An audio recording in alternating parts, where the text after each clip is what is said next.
Welcome to this installment of Above the Clouds. This time we will take a verse from Lord Rāmacandra, because 3 days ago was his auspicious appearance day, and there is a verse in the Bhagavatam about Lord Rāmacandra's constant, ongoing presence or appearance in the heart of his devotees. The verse is here: smaratāṁ hṛdi vinyasya viddhaṁ daṇḍaka-kaṇṭakaiḥ. After completing the sacrifice, Lord Rāmacandra, whose lotus feet were sometimes pierced by thorns when he lived in Daṇḍakāraṇya, placed those very lotus feet in the hearts of those who always think of him.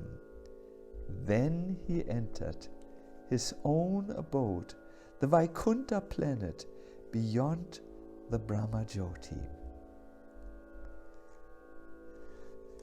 When the Lord appears and then performs his pastimes, a time comes when he also leaves this three-dimensional sphere on which we human beings act, who are bound by time, and he returns to the eternal spiritual world. But he gives a blessing to all those who think of him. His blessing is that those very feet with which he roamed across the world are placed into the hearts of those who think of him. So the Lord is then in the spiritual world, but he also has his mystical presence in the heart of those who are mindful of him. There's one great devotee in the Valmiki Ramayana whose life is an example of seeing Lord Ram in her heart. I'm speaking of Shabari. She was the disciple of a very exalted saint who told her, listen, Shabari, you should always chant the names of Ram and think of him. Even when I leave this world, you should continue to do this simple sadhana, and you will see how the Lord will appear before you. So one day that moment came. Shabari was seated outside the hut, and all of a sudden saw the two princes, Ram and Lakshman, accompanied by Sita, walking over the soft grass and finding the hut where she was sitting. Immediately, she joined her two palms and fell down before the brothers and then clasped their feet. She offered them grass mats.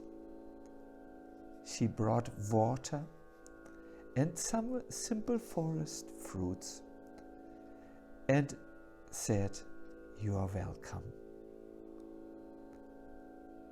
Then Ram, Lakshman and Sita sat down. Actually, Sita was not there at that time.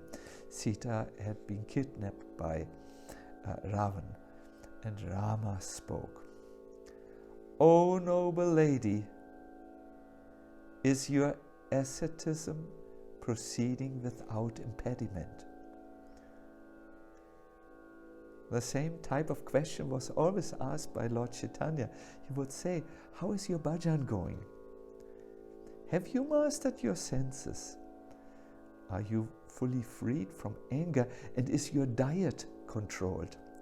O gentle one, has your service to your guru borne fruit? It had borne fruit. Shabari had the direct darshan of Rāma and looked at him with tear-filled eyes. She had become fully self-realized by her austerities and yogas, and mainly by chanting. And then she could understand who was it that were now in her ashram. So she spoke, "Yes, today the full fruit of my asceticism and meditation has been attained.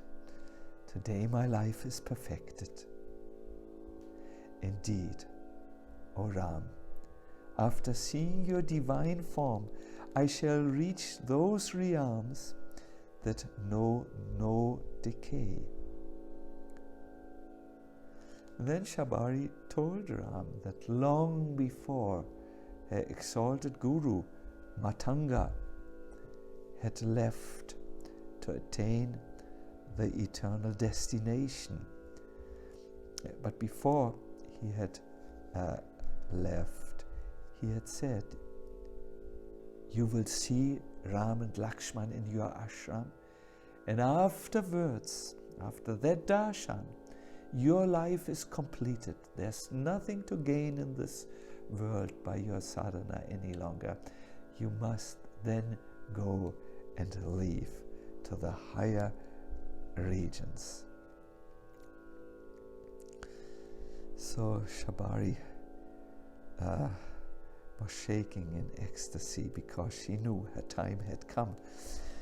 She offered the two brothers a wonderful forest fair, and then Ram, after graciously accepting her offering, begged to see the ashram.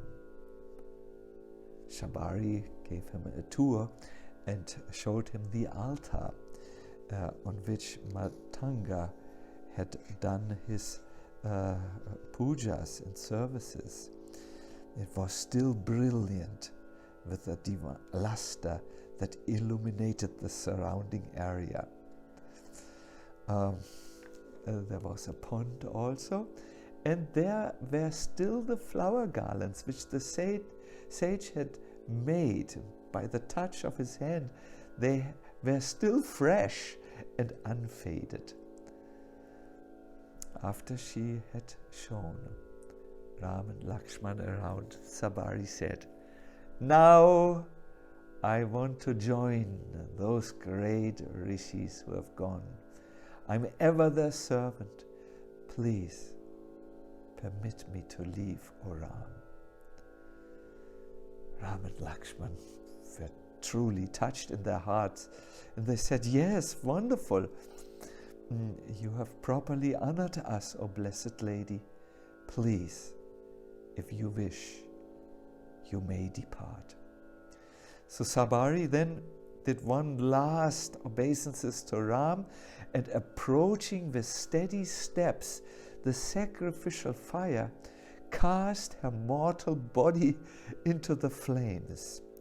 And as her body was consumed, she arose in a brilliant spiritual form, adorned with celestial jewels and garlands. She appeared resplendent, and like a streak of lightning, she rose up into the sky, illuminating the whole region.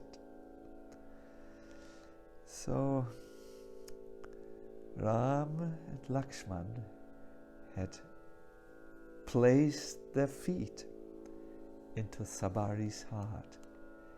They stayed with her in her meditations. And then one day she had the direct darshan, face to face.